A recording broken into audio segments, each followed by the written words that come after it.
The ICU smelled like lemon disinfectant and late-night coffee. Machines kept time in steady beeps.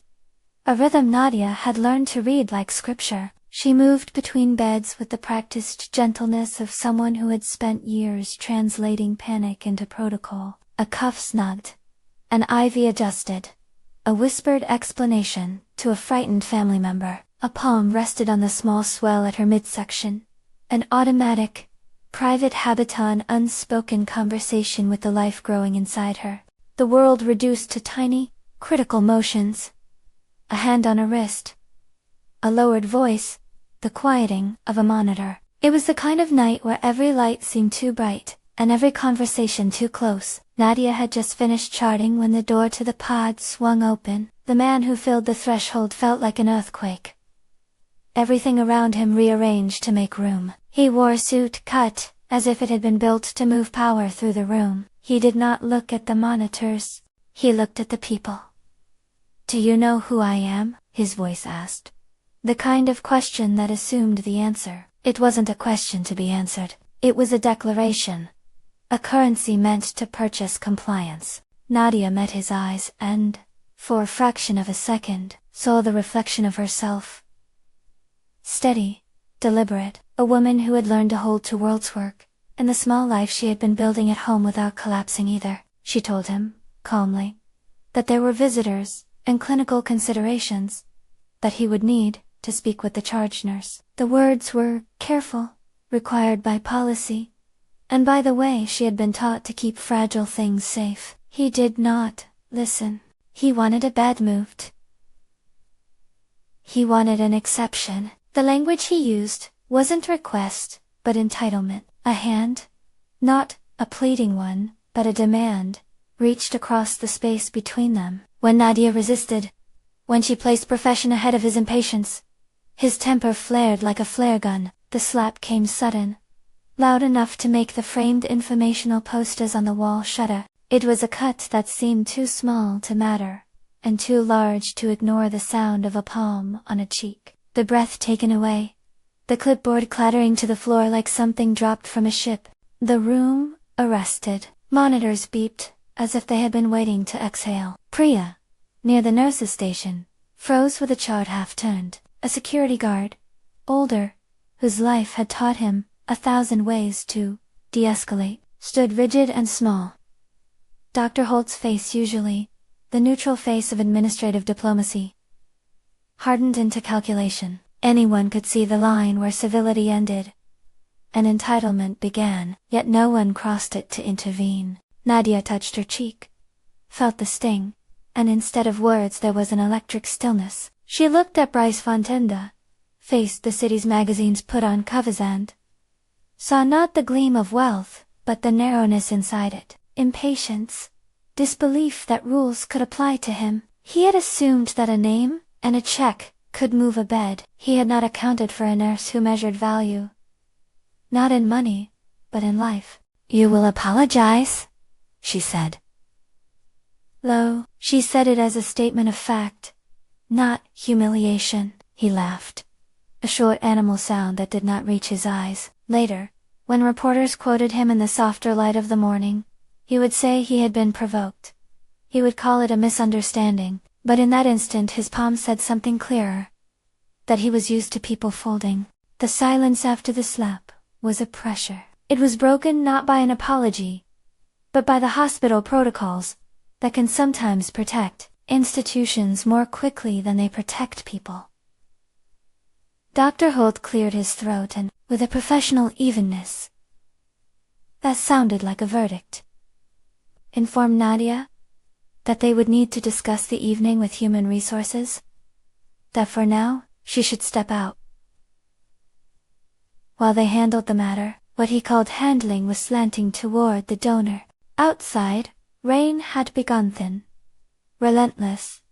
A city, weeping without sound. Nadia stood under the sloped awning near the employee entrance, a brown paper bag in which she had stuffed a few things.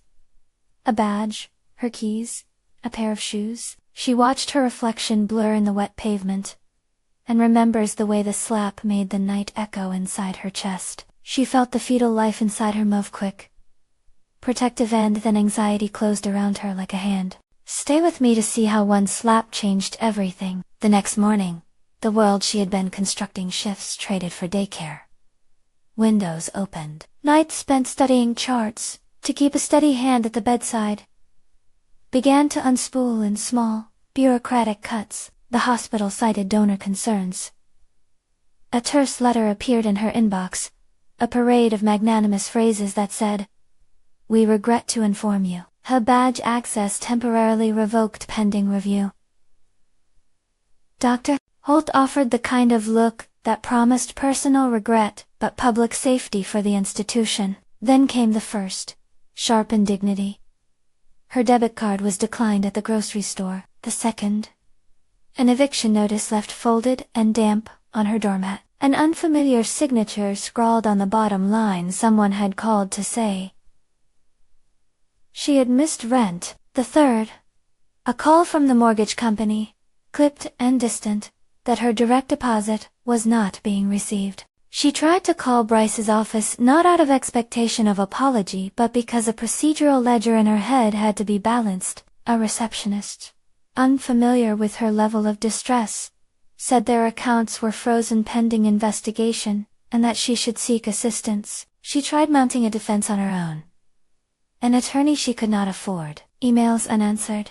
Administrative doors that closed politely, but immovably. The hospital sent her a termination notice signed in polite, citing behavior inconsistent with our donor relationships. It was not just a job.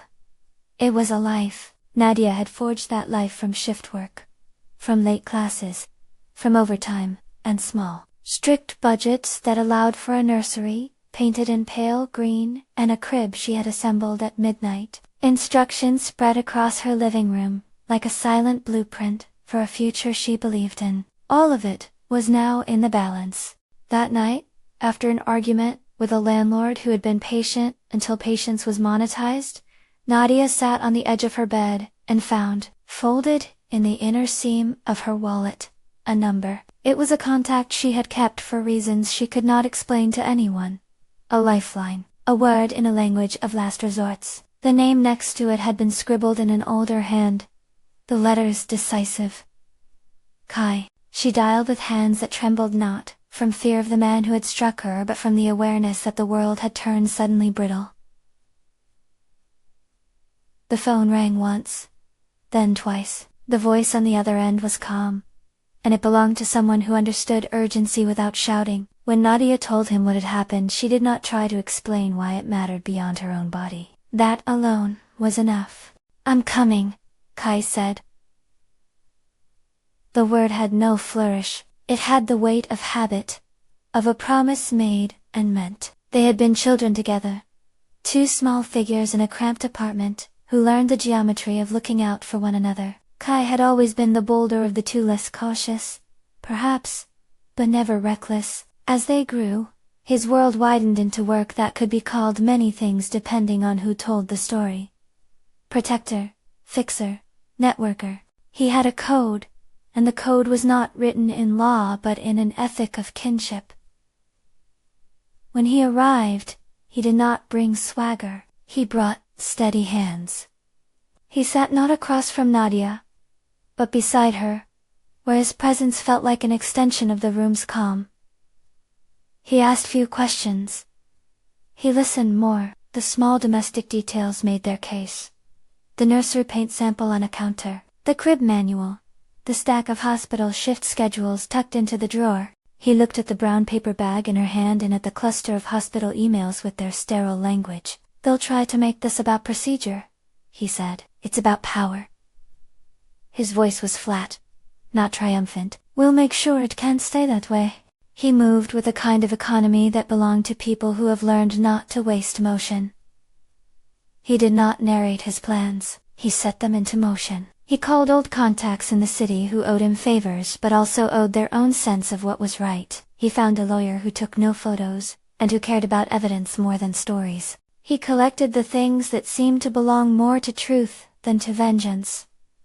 Time-stamped security footage from the ICE, witness statements, written down and signed, a small cache of messages from the hospital's donor relations, that hinted at pressure being put on administrators. Kai worked not by single blows, but by method. He fed what he had into channels that would not be easily dismissed.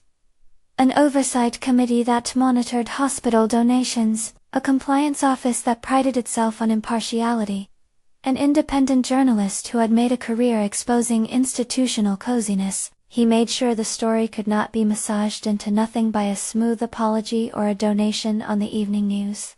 At the same time, Bryce felt the world closing. He called lawyers in sleek offices, who recited calm, practiced lines over expensive coffee. He demanded loyalty. He offered sums of money, favors, influence, those who had once circled his orbit. Lawyers, PR men, people who knew how to erase scandal with generosity, found their commitments cooled by something they could not fund? A stack of documents landing on desks that had power to compel compliance? There was a kind of practical justice that moved through financial friction rather than theater. Without explicit instruction, people who mattered decided that risk was no longer worth a schedule. Investors began to ask questions. An anonymous tip, curated with care, landed on a compliance hotline, and it attracted attention because it was precise, and because it referenced time-stamped footage. A liaison at Bryce's foundation accepted a meeting request and found, instead of a conversation that could be smoothed over, a committee intent on process. The longer Bryce pushed, the more doors he seemed to close on himself. He moved from being a man accustomed to immediate results, into a man who experienced delay as a punishment. His calls were returned with cool courtesy. Fixers who were used to being the ones to make trouble disappear declined to get their hands dirty this time. They were wary of evidence. The club rooms where he had been toasted now felt thin. Men who once pretended he had something no one else did, now made excuses. Wealth is a language, but language alone could not protect him. When the records were right, their video buffered against surprise, emails that hinted at pressure, signed statements from nurses, who would not be bought or dismissed. Kai never sought the spotlight. When he needed to ensure Bryce felt consequence, he did not shout from rooftops. He assembled a quiet sequence that made the billionaire's most stubborn assets fragile. An account flagged.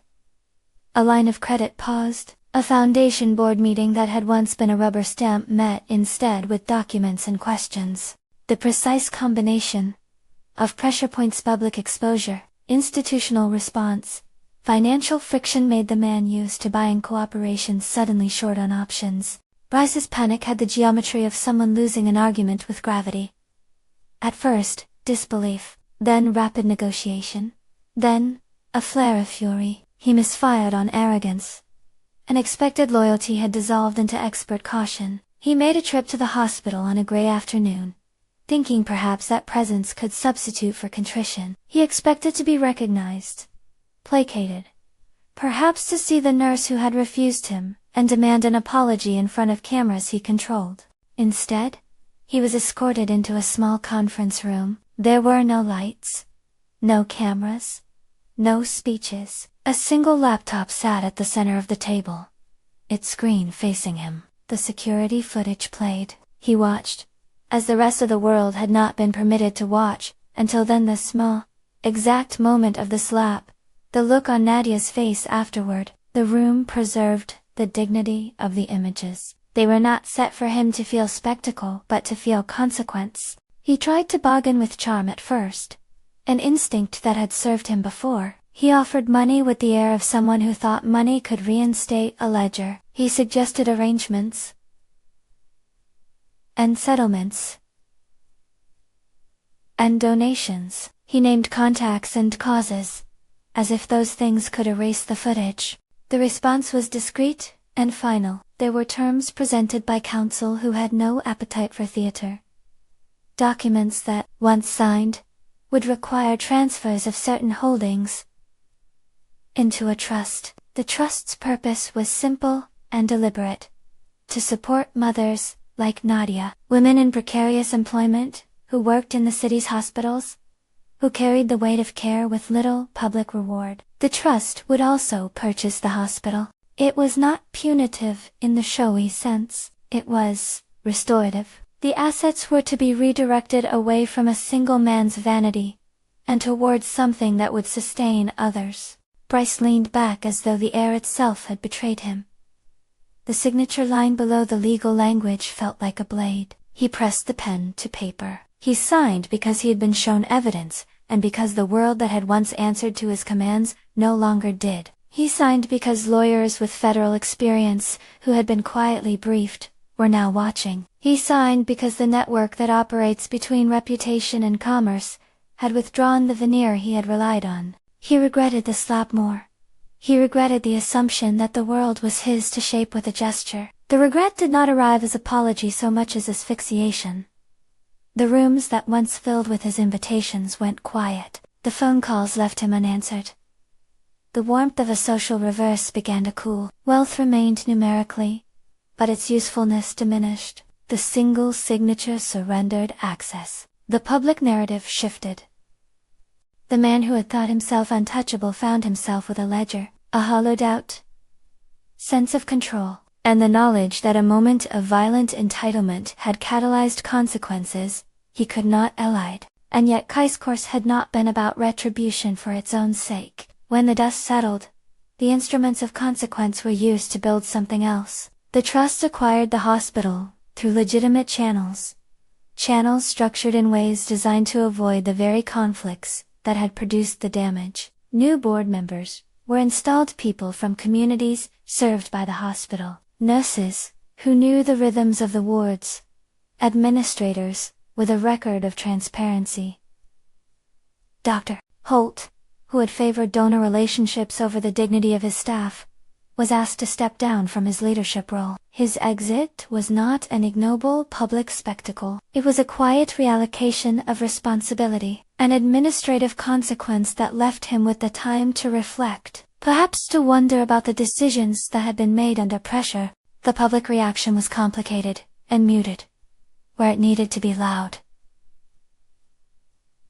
There was a reckoning without vindictiveness. The story reached the morning shows and the municipal op-eds, but it was framed not as a gloating unmasking, but as a demonstration of restitution. How one community could reclaim a resource from a man who had treated it like a mere backdrop for his whims. Those who had once flattered Bryce's ego now had to reckon with a different ledger. That money in the right hands could become a lifeline rather than a lever. Nadia returned to the hospital, months later, not as a triumphant avenger, but as someone who had weathered indignity and come through with the small, ordinary endurance that shapes the best of caregivers. The hospital's landscape was changed in ways both obvious and invisible. The boardroom lights yielded to community voices. Policies were rewritten with input from the nurses who had actually done the work. Security procedures were clarified to ensure the physical and moral safety of staff and patients alike. The ward smelled the antiseptic and resuscitated life, but there was a softness at the edges now, a recognition in the way colleagues looked at one another. She returned in different clothes, carrying a newborn swaddled against her chest. The child's breath was soft against her collar. A stuttering, perfect metronome. Her hands, once sure with charts and 4 lines, now learned the language of rocking and shush. The hospital that had once ejected her now stood, in a way that felt right and slow, as an answer to what had been wrong. The trust that had purchased the hospital used funds to fortify the pediatric wing, to create programs for single mothers, to fund continuing education for nurses. The transfers into the trust had a logic. Not spectacle, but repair. Dr. Holt's career did not end in scandal so much as curation. When the new board removed him from power, they offered him an opportunity to work in a smaller administrative role, to take a leave to study. It was a consequence, gentle, but consequential, allowing for reflection rather than providing a stage for humiliation. That restraint felt like part of the story's moral shape. Correction, rather than carnage. In the quiet moments, when she would stand looking down at the child who tied her to a future she had always wanted, Nadia thought of the night the hand came down across her face. There was still a red mark, once, and then a memory that dulled like a bruise upon washing. more than the physical sting.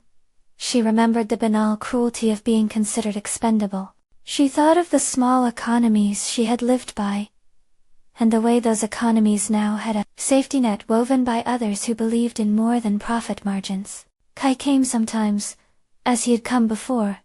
Without demand and without ceremony, he stood in doorways, hands in his pockets, watching the tiny rise of a chest in sleep, or the slow, certain blink of a newborn learning the world. He looked older to her soul at the temple.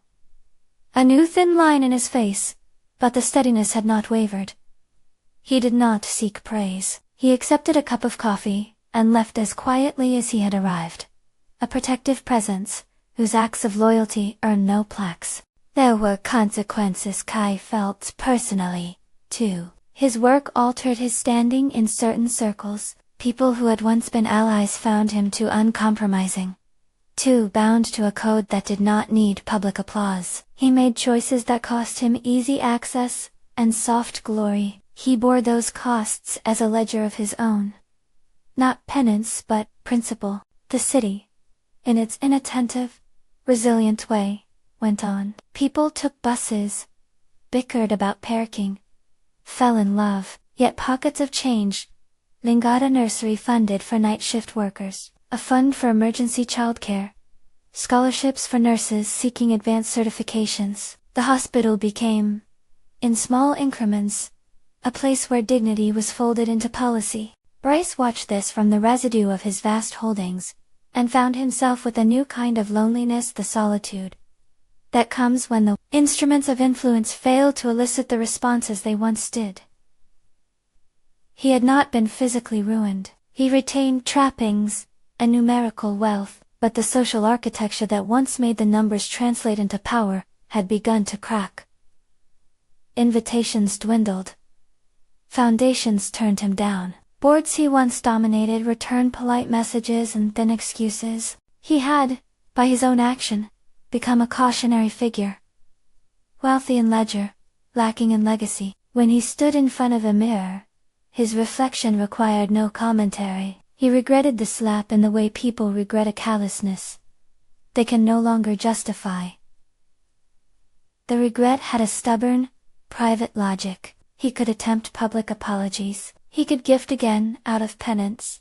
But the thing that sat largest in the quiet moments was that his action had been a catalyst for a change he had not wanted and could not reverse. Easily, the hospital was not a pawn to be moved. The women who worked there were not subjects to be bowed into submission. The consequence was not a spectacle of revenge, but a recalibration of priorities. There was a gentle, almost domestic night toward the end months later, where the hospital's corridors hummed with the same steady beeps. But in one room, a new lullaby was being written. Nadia stood near the window, the glow of lamplight outlining the soft curve of the child's face. Kai leaned by the door with his hands in his pockets. He did not always linger in rooms that were not his to inhabit, but he had a way with thresholds that said he belonged where people needed steadiness. "Is he sleeping?" Kai asked, not loud. Nadia nodded, not turning. Almost. Outside, somewhere distant, the city moved. A rain earlier in the week had washed the sidewalks clean, and the smell of wet asphalt had given way to the smell of warm milk and detergent. Inside, the hospital was quieter, in the tender way of good mornings. The hard lines of the years that had left their marks were softened by the small defeat of fear and the larger victory of return. Kai's expression was guarded. He was a man used to doing things that were not always understood. He had not come to be thanked. He had come to be near. For a long time, everyone who acts on behalf of another must endure the suspicion of motives. Over time, most motives are reduced to the only ones that matter. Those that do good and those that do harm. Nadia breathed in the room and, for once, felt permitted to be fully present without calculating. She had been entitled to indignity and had been denied it. Instead, she had been offered, through the slow machinery of consequence, and the deliberate action of people like Kai, restitution. The baby's tiny hand curled against her shirt, like a quiet protest against the noise that had come before. The story of that night, of the slap, of the complicated sequence that followed, traveled in different form soapheads, whispered conversations in staff rooms, a documentary segment that focused on institutional change, rather than spectacle. When people asked what had changed, the answer was not simple. It was the consequence of quiet actions aligned to restore balance. It was the result of a promise kept by a brother who never asked to be a hero. It was the labor of a community that chose repair over punishment. As the years edged forward, the hospital flourished under stewardship that valued care above branding. The trust's funds supported programs that honored the work nurses did, especially those carrying the additional labor of parenthood. Nadia sometimes taught classes on bedside manner for young nurses, and spoke about boundaries and dignity, with the kind of clarity that came from living through violation and being allowed back in. When some interviewer years later tried to compress the story into neat moral compartments, was it vengeance or justice? Nadia answered without flourish. It was consequence, she said. It was righting a small portion of a bigger wrong. It was the world reminding a man that people are not things. Bryce Fontaine's regret remained a private geography. He could not reclaim the moments of entitlement. He could build accolades and write checks that filled pages, but the resonance of that palm across a single nurse's face had altered his life's narrative in a way no donation could fully cover. He was left with the quiet knowledge that his name, once a summoning call, now carried with it a cautionary suffix. His wealth remained, but so did the lesson that power misused corrodes the foundation on which it rests. The final picture, the one that lingered in the minds of those who had been witness to the arc, was not of him at all. It was of Nadia in a chair by a hospital window, the newborn curled against her, breathing slow and perfect. Kai stood in a doorway with no guard, no pretense, simply present. The monitors hummed, and outside, the rain had stopped. There was a peace that felt less like victory and more like return. Normalcy reclaimed, dignity restored. The arrogant billionaire regretted slapping a nurse he didn't know. He regretted not because he had been legally stripped of assets, though he had been, but because the act had led to the loss of what he most deeply prized. Not only wealth's unearned deference, but the illusion that people could be purchased into silence. He regretted it because his action had set into motion a chain of reclamation that taught a community to value its caregivers over its donors, that turned private wealth into public good. In the quiet that followed, the thing that mattered most was that Nadia held her child and felt safe enough to breathe. If this story moved you, share it with someone who believes in quiet justice and the dignity of caregivers. If you want more stories that look at power and consequence, subscribe and come back. There are more to tell.